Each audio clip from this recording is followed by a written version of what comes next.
நமஸ்காரம். சதானந்த மடத்துலேருந்து பேசுகிறோம் நாங்கள். சாமி 1922 தை மாதம் மக நட்சத்திரத்து அன்னைக்கு ஜீவசமாதி ஆனார். ஜீவசமாதி ஆகி இன்னைக்கு 102 வருஷம் கம்ப்ளீட் ஆகிருக்கு. 102வது மகா குரு பூஜை இப்போ சமீபமாக 2024 ஜனவரி 28 முடிஞ்சது வைபோகம் நல்லபடியாக. சாமி பிறந்தது தஞ்சாவூர். தஞ்சாவூரில் பிறந்து கும்பகோணத்துக்கு பக்கத்தில் திருவிடம்பரத்தில் ரயில்வே ஸ்டேஷன் மாஸ்டர் உத்தியோகம் சாமிக்கு. ரயில்வே ஸ்டேஷன் மாஸ்டர் உத்தியோகத்தை பூர்த்தி பண்ணிட்டு ஸ்வயம் பிரகாச மௌனகுரு சுவாமிகள் அவதூத் பீடத்தில் தீட்சை வாங்கிட்டு சென்னை வராரு. சென்னை அவரோட பிரதான சீடர் நாராயணசாமியை சந்திக்கிறாரு.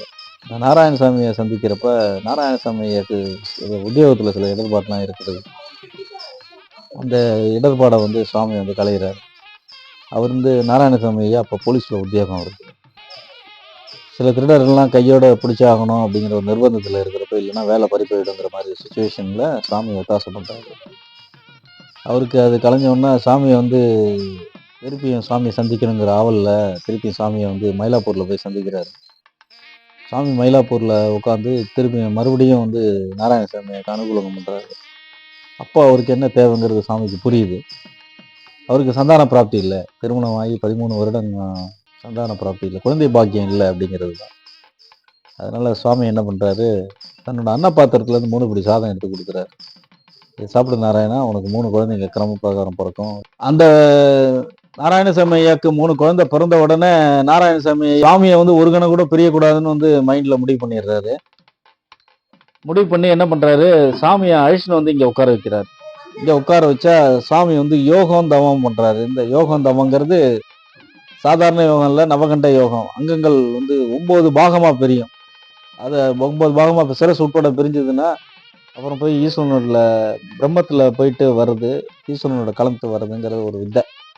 அந்த வித்தியை பண்ணி உலக நன்மைக்காக பண்ணுறாரு. இதெல்லாம் இந்த பண்ணிட்டு 1922 தை மாதம் மகா நட்சத்திரத்து அன்னைக்கு சுவாமி இங்கே ஜீவசமாதி ஆனார். நாராயணசாமி முன்னிலையில், அவங்க பந்துக்கள் முன்னிலையில். அதனால தை மாதம் வர மகா நட்சத்திரம் மகா விசேஷம், மகா குரு ஒரு குரு பூஜையை கொண்டாடுறாங்க. சுவாமிக்கு இங்கே அபிஷேகம் ரொம்ப பவித்திரமாக நடந்துட்டு இருக்கு. இந்த அபிஷேகம் எப்படின்னா, இந்த மாசத்துல 9 நாள் விசேஷமான நாட்கள்ல உண்டு.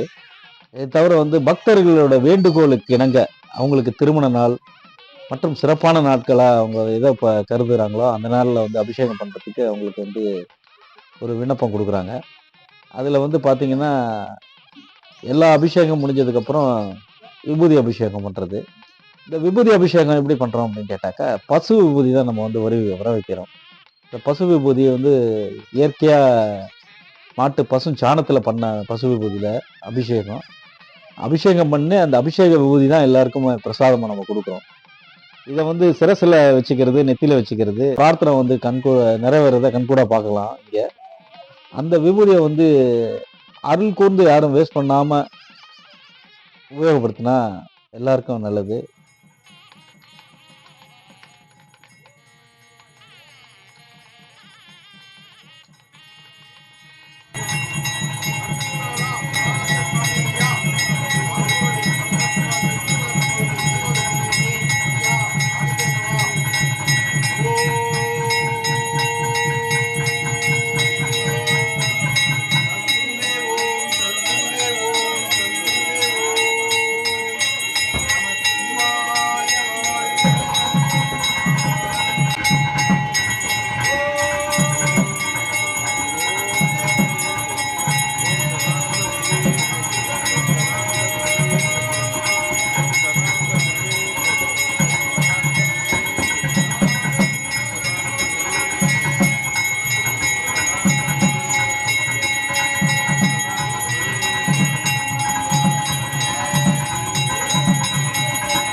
சாமியை ஒரு கணம் கூட பிரியக்கூடாதுன்னு மைண்டில் முடிவு பண்ணிடுறாரு.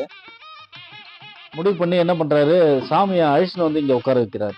இங்கே உட்கார வச்சா சாமி யோகம் தவம் பண்ணுறாரு. இந்த யோகம் தவங்கிறது சாதாரண யோகம் இல்லை, நவகண்ட யோகம். அங்கங்கள் 9 பாகமாக பிரியும்.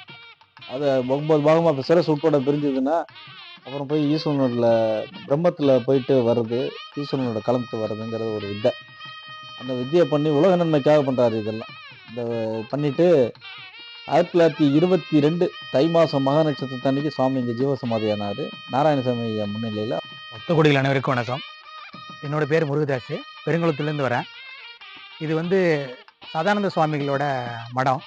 அவங்க ஜீவசமாதியான இடம். ஒரு அமைதியான ஒரு இடமாவும் இருக்குது. அதே சமயத்தில் நம்ம வேண்டினது பழிக்கக்கூடிய ஒரு இடமாவும் அமைந்திருக்கிறதுனால குடும்பத்தோடு எல்லாரும் வாங்க.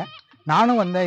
இதோட 3வது தடவை. ஏற்கனவே குரு பூஜைக்கு வந்திருக்கேன். குரு பூஜைக்கு பார்த்தீங்கன்னா அந்த ஊரளவு எல்லா மக்களும் சேர்ந்து அன்னதானம் வழங்குறது எல்லாமே நல்லா சிறப்பாக நடந்துகிட்ருக்கு. இது நான் 3வது முறையாக வரேன். இப்போ எங்கள் குடும்ப விசேஷத்துக்காக வந்திருக்கோம். எல்லாருமே வந்து இந்த ஸ்ரீமத் சுவாமிகளோட அருள் பெறணும்னு வேண்டிக்கிறேன். அது மட்டும் இல்லாமல் அவரோட சேர்ந்து ஒரு 8 பேர் ஐக்கிய சமாதிகளும் இங்கே ஆகியிருக்காங்க. இது வந்து பெருங்குளத்தூர்லேருந்து உங்களுக்கு ஜிஎஸ்டி ரோட்லேருந்து ஒரு 3 கிலோமீட்டர் டிஸ்டன்ஸில் சதானந்தபுரம்ன்ற இடத்துல இருக்குது. அது சுவாமிகளோட பேரில் தான் அந்த சதானந்தபுரம்ன்றதே வந்திருக்கு. நன்றி. ஜீவசமாதிக்கு ஒரு 5 இயர்ஸ்க்கு முன்னாடி வந்திருக்கேன். அப்படியே நான் மனசில் வேண்டினது நிறைவேறிச்சு. இப்போயும் ஒரு 2 மாதத்துக்கு முன்னாடி வந்தேன். மனசில் நினச்சேன், அதுவும் நிறைவேறியிருக்கு. இங்கே வந்ததுக்கப்புறம் நான் கொஞ்சம் பெட்டராக ஃபீல் பண்ணுறேன். வேண்டுதல்னு பெருசாக வச்சது கிடையாது. ஆனால் இந்த கோயில் வந்ததுக்கப்புறம் நிறைய மாற்றங்கள் நிறைய நடந்துகிட்ருக்கு. 1922 ஐயா ஜீவசமாதி ஆயிருக்காரு. ரொம்ப ஃபேமஸான தேவஸ்தானம் அது. இங்கே வந்து நிறைய பேர் சொல்கிறாங்க ஒரு மாறுதல் இருக்குது அப்படின்ட்டு. நானும் கொஞ்சம் ஃபீல் பண்ணுறேன். வணக்கம்.